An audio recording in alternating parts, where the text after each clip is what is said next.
تیسرا کلمہ یہ محبت کا کلمہ بھی اس کو کہا جاتا ہے، اور خدا کی مقدس پاک کلام میں سے ہم تیزی سے تلاوت سنیں گے تیسرے کلمے کے حوالے سے۔ مسیح یسوع کے منہ سے جو مبارک الفاظ تیسری بار نکلے صلیب پر جان دیتے ہوئے، وہ کیا ہے؟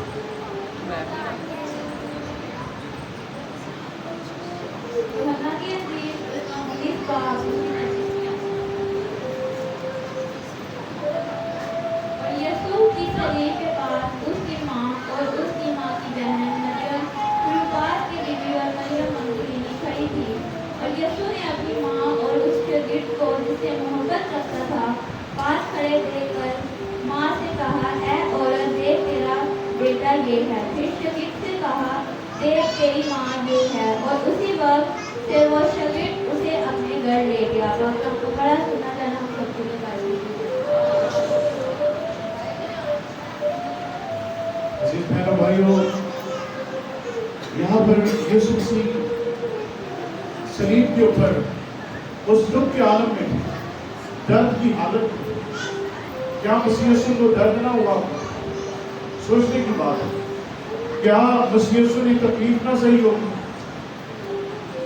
ہم کہتے ہیں کہ وہ تو خدا کا بیٹا، وہ تیسرے روز مردوں میں سے جی اٹھا، شاید اس کو درد نہ ہوا ہوگا، لیکن مسیح یسوع انسان بھی ہے، اس سے درد بھی ہوا، اس سے پیاس بھی لگی، وہ انسان تھا، اس لیے اس نے خدا سے کہا کہ ہو سکے تو یہ پیالہ مجھ سے ٹل جائے، لیکن پھر بھی میری نہیں بلکہ تیری مرضی پوری ہو۔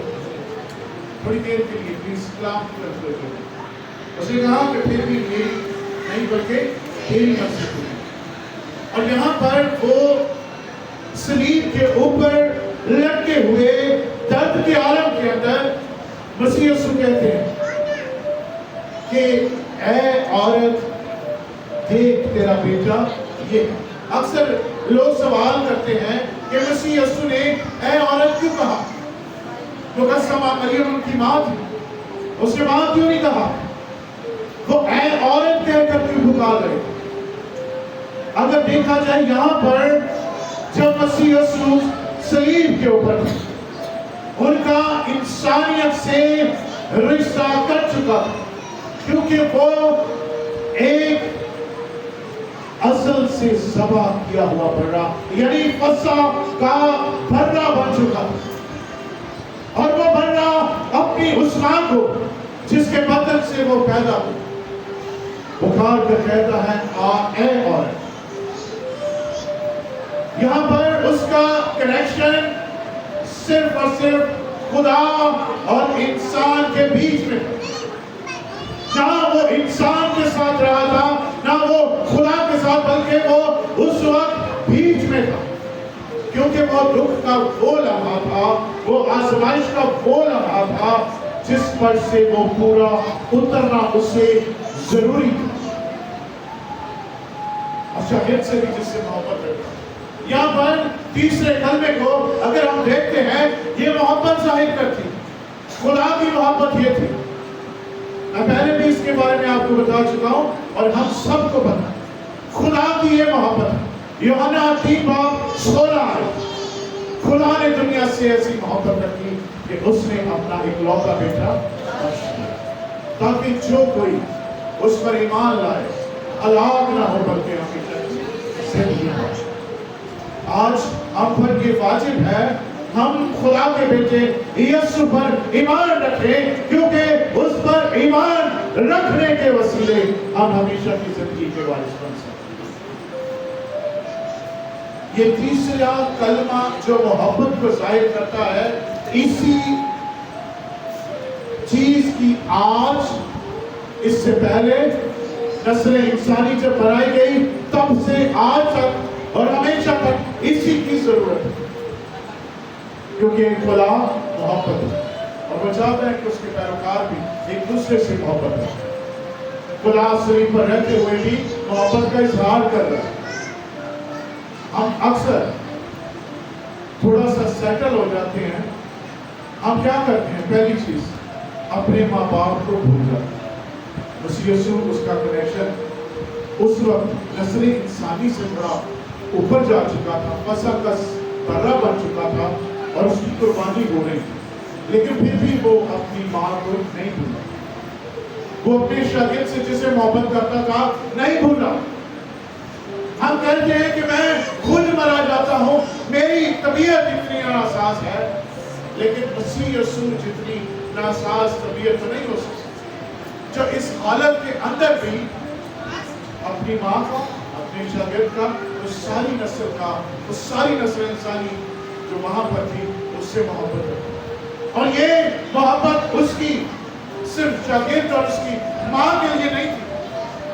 खुदा हम सबसे प्यार करता था, इसलिए उसने अपना इकलौता बेटा बख्शा, और मसीह उसने भी सारी नस्लें इंसानी से मोहब्बत रखी, इसलिए उसने भी अपने आप को कुर्बान कर दिया। उसने भी कहा कि मेरी नहीं बल्कि तेरी मर्जी। फिर शागिर्द से कहा एक दिन बाद ये है, उसी वक्त वो शागिर्द उसे अपने घर ले गए। अक्सर लोग आजकल ये एक सवाल करते हैं, बेटा जहाँ ये सेक्टर में बैठ, जहाँ पर जगह बैठ, सारी अपनी फैमिली, कोई मसला नहीं, जिधर जगह मिल रही बैठ। अक्सर लोग आजकल में एक सवाल करते हैं, और वो सवाल क्या? रात को पादरी साहब कलाम सुना रहे थे, उन्होंने कहा कि सवाल ऐसा करें जिसका ताल्लुक निजात के साथ जुड़ा हो। आप अपनी तरफ से जो आपके मन में बात आपके ज़हन में आती है उसको ज़ुबान में मत ले आए। सवाल अक्सर लोग ये करते हैं कि मुकद्दसा माँ मरियम के और भी बेटे बेटियां हैं, और अक्सर लोग ये कहते हैं कि यीशु मसीह के और भी बहन भाई हैं। मैं अजीजों आपसे एक बात कहना चाहता हूँ कि जिस जगह पर जिन बातों में कलाम खामोश हो जाता, कलाम गहराइयों में नहीं जाता, वहां पर हमें भी ज्यादा गहराइयों में जाने की जरूरत नहीं। यहाँ पर एक बात क्लियर हो जाती है कि मुकद्दसा माँ मरियम से कहा कि एक तेरा बेटा ये है, और बेटे से कहा देख तेरी माँ ये है। उस वक्त से बेटा अपनी माँ को अपने मैं अक्सर अपने भाइयों से, दोस्तों से यही बात करता हूँ कि अगर उसके बेटे बेटियां थे तो मुकद्दसा माँ मरियम को शागिर्द क्यों अपने घर ले गए?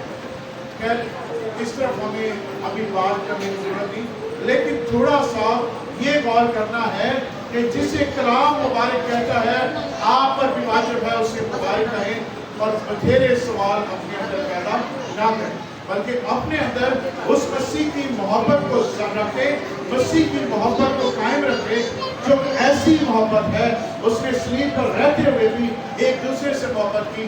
हम पर भी वाजिब है कि हम भी अपने अंदर मसीह की उस मोहब्बत को कायम रखें और एक दूसरे को माफ कर दिया। आज मुबारक लम्हा है अजीजों, यहाँ पर मसीह यीशु फसह का बर्रा बन चुका है। 12 बजे दोपहर से लेकर 3 बजे के दरमियान वो फसह का बर्रा बन चुका। सब सुन रहे हैं मेरी बात को? सब सुन रहे हैं बात को? क्या वक्त था? 12 से 3 बजे। कुछ लोग हैं ऐसी, यीशु मसीह जो मरियम के मार्था के घर गए तो जी मरियम सी तो कोल बैठी कलाम सुनती रही, तो मार्था की करती सी वो खिदमत करती है। तो यीशु ने की क्या सी कि अच्छा हिस्सा मरियम ने चुन लिया, और मैं समझता शायद अच्छा हिस्सा अपने ने चुन लिया।